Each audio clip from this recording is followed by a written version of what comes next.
La consommation de la viande dans les différents ménages à Kinshasa varie selon les revenus de tout un chacun. Toutefois, la régularité de la consommation de la viande dans les ménages est mise en difficulté non seulement pour des raisons de prix, mais également pour des motifs de santé nutritionnelle. Oui, il y a un problème avec les prix, ce n'est pas à la portée de tout le monde.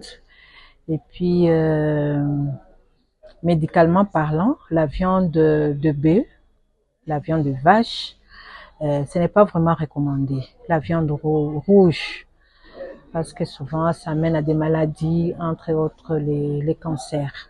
Par contre, la viande reste présente sur le marché et dans les différents fermes. Ainsi, sa commercialisation ne connaît pas de faille. Déjà fraîche.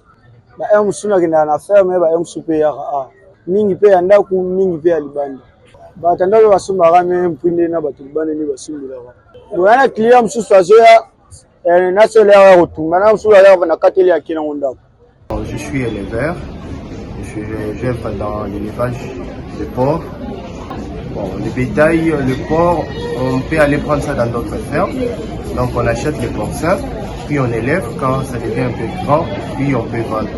Normalement, 1 kilo pour la viande de porc, 1 kilo c'est entre 10 000 francs et 12 000 francs le kilo.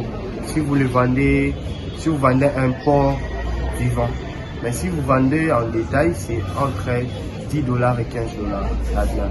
Il y a aussi des alimentations, des boucheries qui viennent aussi prendre des viandes au niveau de notre ferme. Selon les professionnels en nutrition, une consommation excessive peut également avoir des effets néfastes sur l'organisme, ce qui suscite des inquiétudes légitimes. La viande ici est un nutriment très important pour l'homme. Par exemple, la viande de bœuf contient de nombreuses protéines. Et dans la viande, encore la viande de porc, c'est une viande très importante aussi parce qu'elle est riche en nombreux acides aminés essentiels. La viande aussi a certains désavantages, entre autres l'obésité et ainsi que le diabète sucré. Donc la viande est très riche en protéines. Et le fait que nous pouvons abuser de son usage, cela peut nous conduire à certaines maladies qui peuvent être, et surtout pour des maladies chroniques comme le diabète sucré ainsi que l'obésité.